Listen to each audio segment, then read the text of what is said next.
of the nation.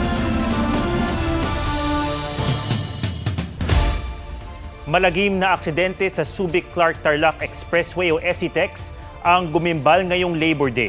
10 ang patay nang magdire-diretso ang isang bus patungo sa ilang sasakyan sa Toll Plaza. May report si Rafi Tima. Ipit ang katawan ng ilang luna ng sasakyang ito sa SCTEX Northbound Toll Plaza, Barangay Bantog, Tarlac City. Ang isa pang sasakyan, nayupi rin matapos maipit sa pampaserong bus at closed van. Ayon sa NX Traffic Operations, kaninang tanghali, nagkarambola ang dalawang van, closed van, kotse at bus. Ayon sa Tarlac City Police, nakahinto na ang 4 na sasakyan sa Toll Plaza nang dumating ang bus at bumangga sa mga ito. Mabilis pa rin po yung takbo ng bus, approaching na po sila ng Toll Plaza ng Tarlac. Ayon sa Tarlac Police, 10 ang patay. Karamihan sa mga nasawi ay sakay ng 2 napitpit na sasakyan. 27 ang sugatan, kabilang ang driver ng nayuping van na critical ngayon. Dinala sila sa Tarlac Provincial Hospital. Hawak na ng pulisya ang driver ng bus na pinasuri rin dahil sa tinamong sugat sa ulo. Ayon sa mga pulis, ang bus ay biyaheng Cubao-Lingayen. Sabi raw ng driver sa pulisya, naka-exit daw po siya. Yung bus driver po ng Solid North Transit na siyang unang bumangga dun sa mga sasakyan. Sa pagkaka-exit niya, dahil full speed po siya, so kaya po hindi niya namalayan na approaching na po siya dun sa SCTEX Toll Plaza. dahil sa aksidente, inabot ng 2 kilometro ang traffic sa northbound lane ng SCTEX. Pasado alas 4, binuksan na rin ang lane ng pinangyarihan ng aksidente. Naiwan din ang bakas ng aksidente sa gilid ng kalsada kung saan nagkalat ang mga basag na salamin at isang maliit na life vest na galing sa nayuping van. Sa ngayon, pahirapan ang pagkilala sa mga nasawi. Hinihintay muna na may tumawag sa cellphone ng mga biktima na hawak ngayon ng ospital. Sa labas ng emergency room ng ospital, nakalagay ang mga bag at personal na gamit ng mga naaksidente. Ayon sa mga kawani ng ospital, karamihan sa mga ID ng mga nasawi ay mula sa Antipolo City. Patuloy rin ang paggamot sa mga nasugatan kabilang ang isang batang lalaki na tinatayang mga 2 hanggang 3 taong gulang. Iyak ng iyak at tinahanap ang kanyang mga magulang na dead on the spot sa kanilang kotse. Nasa backseat daw siya ng kotse at naka-child car seat. Ang driver naman ng L300 van kung saan galing ang karamihan sa mga nasawi, hindi makausap ng maayos. Sa tindi ng aksidente, iniutos ng Transportation Department sa LTFRB na patawan ng 30-day preventive suspension ang Solid North Bus. Ayon sa LTFRB, ang bus unit ay nakarehistro sa operator ng Dagupan Bus Company pero may body markings ito ng Solid North. Sinusubukan pa namin kunan ng pahayag ang kumpanya. Ang bus driver posible namang maharap sa kasong reckless imprudence resulting to multiple homicide, multiple serious physical injuries at multiple damage to properties. Rafi Tima nagbabalita para sa GMA Integrated News. 3 sasakyan ang nagkarambola sa Bantay, Ilocos Sur dahil sa truck na nawalan umano ng preno. Sa kuha ng CCTV, makikitang huminto sa intersection ang isang SUV at kasunod nitong motorsiklo. Ang nakasunod sa kanilang 18-wheeler, nagdire-diretso at bumangga sa 2 sasakyan. Naipit ang nabanggang rider bago siya nakaladkad ng truck. Ang pahinante tumalon mula sa truck para maglagay ng kalso sa gulong. Isinugod sa ospital ang sugatang rider. Ligtas naman ang driver at pahinante ng truck, maging ang mga sakay ng SUV. Batay sa investigasyon, pumutok umano ang hose ng brake ng truck kaya nawalan daw ng preno. Nagkaayos na ang mga sangkot sa aksidente. Sasagutin ng may-ari ng truck ang gastusin sa ospital ng rider at ang danyos ng mga nasirang sasakyan. Pinaghahanda ang mga residenteng nakatira sa mabababang lugar at malapit sa ilog sa ilang bahagi ng Bulacan. Dahil yan sa nasirang rubber gate ng Bustos Dam. Nagbabala tungkol dito ang lokal na pamahalaan ng Pulilan, Bustos, Kalumpit at Ubando. Pero ayon sa Bulacan PDRMO, walang dapat ikabahala. Ang nasirang bahagi ng rubber gate ay may lapad lamang na humigit kumulang 5 metro. Sa ngayon, mababa raw ang water level sa Angat River, kaya't hindi ito inaasahang magdudulot ng pagbaha. Paglilinaw nila, hindi nadagdagan ang volume ng tubig sa dam na posibleng magpalala ng sitwasyon. Matinding init ng panahon ang itinuturong dahilan ng pagkasira ng gate. Walang makitang sapat na ebidensya ang PNP na dawit ang sariling anak ng negosyanteng si Ann Suntan sa pagkidnap at pagpatay sa kanya at kanyang driver. Idinawit si Alvin Ke sa krimen sa extrajudicial confession ng isa sa mga suspect na si David Tan Liao. Sabi ng PNP, nakulangan sila sa sinabi ni Liao dahil wala siyang maharap na ebidensya. Sa sinumpaang salaysay na ibinigay ng isang source sa GMA Integrated News, hindi rin nabanggit ng dalawang iba pang suspect na sina Richardo Austria at Raymart Catequista na nakausap nila si Alvin Ke. Hihilingin ng PNP Anti-Kidnapping Group sa Department of Justice, tatanggalin na si Alvin Ke sa respondent sa kidnapping at pagpatay sa negosyante. Sabi naman ng abogado ni Alvin Ke, ikinagulat ng pamilya Ke ang ulat na idinadawit si Alvin sa krimen. Patuloy raw na nakikipag-ugnayan ng pamilya Ke sa mga otoridad at ibinibigay ang anumang impormasyong hawak nila na makatutulong sa pagkamit ng hustisya para sa ama.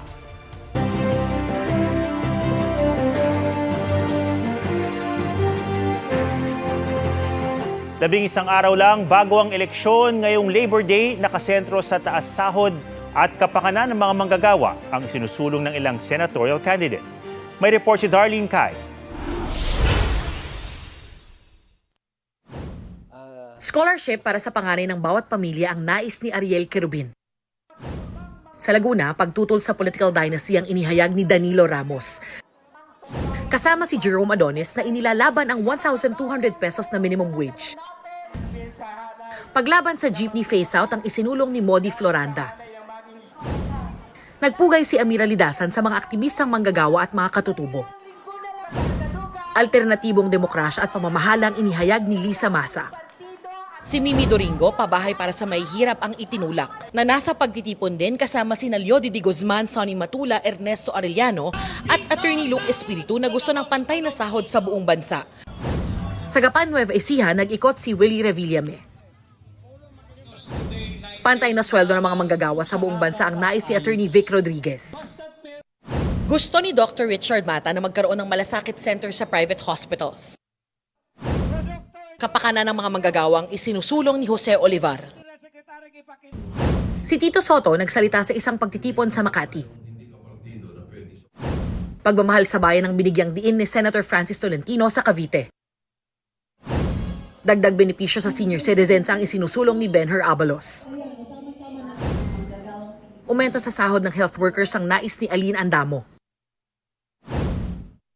Libreng load at internet sa mga estudyante ang pangako ni Bam Aquino. Pag-alis ng tax sa overtime at bonus ang itinulak ni Mayor Abby Binay.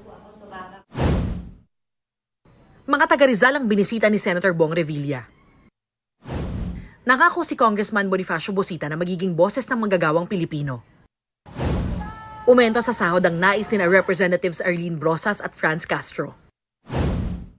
Cultural preservation ang isa sa isinusulong ni Teddy Casino.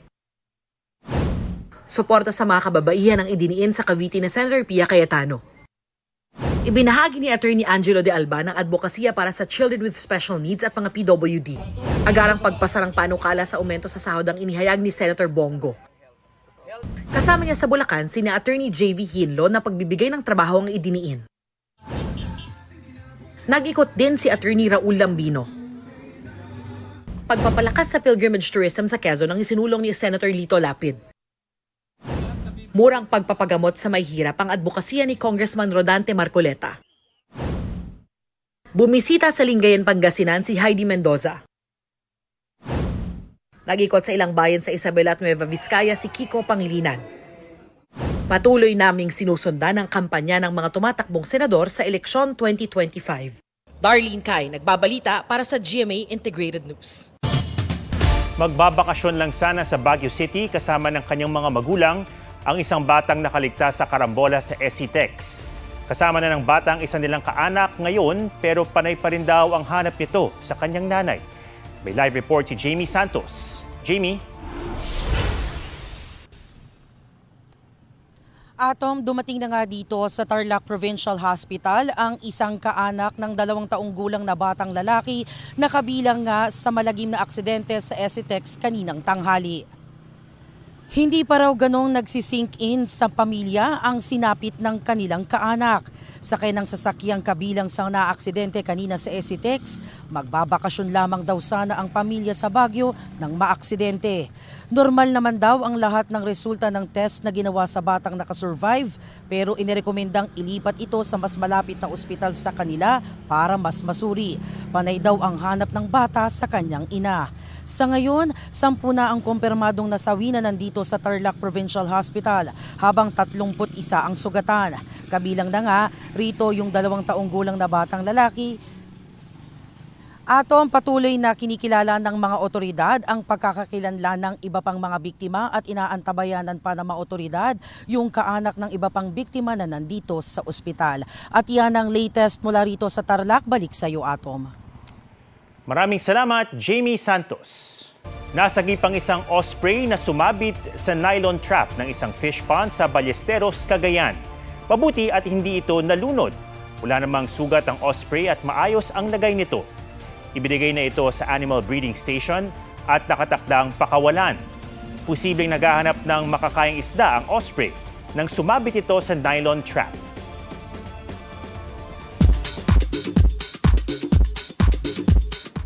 Kay Lynn Alcantara, nakatanggap ng bouquet mula kay Marian Rivera. Sinerya ni Kaylin sa IG story na may mensaheng "With all my love from Ate Yan." At may sagot siyang "I feel so loved and thank you so much." Ang isa pang kagagaling sa breakup na si Jack Roberto, focus daw muna sa sarili at trabaho. Nagsimula na nga raw siyang mag-taping ng upcoming series na may Father's Wife with Gabby Concepcion, Snooki Serna at love interests na sina Kaizel Kinochi at Kylie Padilla. Matatalakay sa serye ang falling out of love sa karelasyon. Relate kaya rito si Jack? Pwede nating hugutin yun as an actor. As much as pwede kaming gumamit ng techniques para hindi maging personal yung pag-atake namin sa eksena. Are you ready to fall in love again? Wala muna siguro dito. Relax muna. Gusto pa mag-discover na iba't iba pang business. Back on track na tayo sa pag-workout ulit. Isa na ako, Batang Riles. Yeah! It's official! Mapapanood na rin sa mga Batang Riles si Jillian Ward. Na-excite ako kasi something different po siya. And syempre ang gagaling ng mga kasama ko. So for sure may mga bago akong matututunan. At sa role kong ito gusto ko mag-experiment. I'm excited to work with her. Lar Santiago nagbabalita para sa GMA Integrated News. Nakibahagi ang GMA Kapuso Foundation at GMA Sparkle Artist Center sa isang proyekto na mamahagi ng gadgets, internet devices at training sa Marawi. Layo ng Pay It Forward project na unti-unting tuldukan ang digital divide o agwat ng mga walang access sa internet at meron. Napagkasunduan yan sa pagitan ng Republic Asia Media at iAcademy. Makakatuwang din dito ang Budget at Education Departments, pati ang DICT. Kasama sa MOA signing para dyan sina Republic Asia founder and CEO Bran Relwao, iAcademy President and CEO Raquel Perez Wong, GMA Senior Vice President Attorney Annette Gozon Valdez, Sparkle First Vice President Joy Marcelo at Budget Secretary Amena Pangandaman. Naging maalamat ang National Costume Presentation at Gala Night ng Miss Universe Philippines 2025. Tunghayan sa report ni Aubrey Carampel. Tiyanak, tik-tik, wak-wak. Ilan lang yan sa mga pasabog na National Costume Competition ng mahigit 60 nagagandahang dilag. Mayroon ding nag-costume ng mangkukulam, bakunawa, engkanto, at San Telmo. Inspired ang competition ng mga Filipino mythical creature. Buhay na buhay sa kanilang mga costume, sina Ebat Adan, Mariang Makiling, maging ang reimagined Mulawin, si Sparkle Star at Miss Muntinlupa na si Winwin Marquez, agaw pansin sa kanyang tribute costume sa 1992 film na Aswang ng kinang si Alma Moreno. Nag-ibang anyo sina Miss Caloocan na hango sa Maranao Giant na 8. Habang sigbin naman si Miss Tacloban. Nuno sa punso si Miss Iloilo City. At si Miss Dumaguete, bit-bit ang maalamat na Biringan City. Kasabay ng competition ng charity gala kung saan present si GMA Network Senior Vice President Attorney Annette Gozon Valdez at iba pang opisyal. Makikilala na ang susunod na Miss Universe Philippines bukas sa Coronation Night. Mapapanood din yan sa GMA Network at GTV sa Linggo, May 4. Aubrey Carampel nagbabalita para sa GMA Integrated News.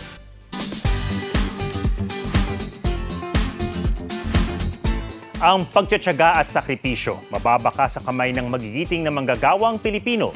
Ang simpleng pagpupugay sa kanila na idinaan sa mga larawan, pusuan sa report ni Ian Cruz.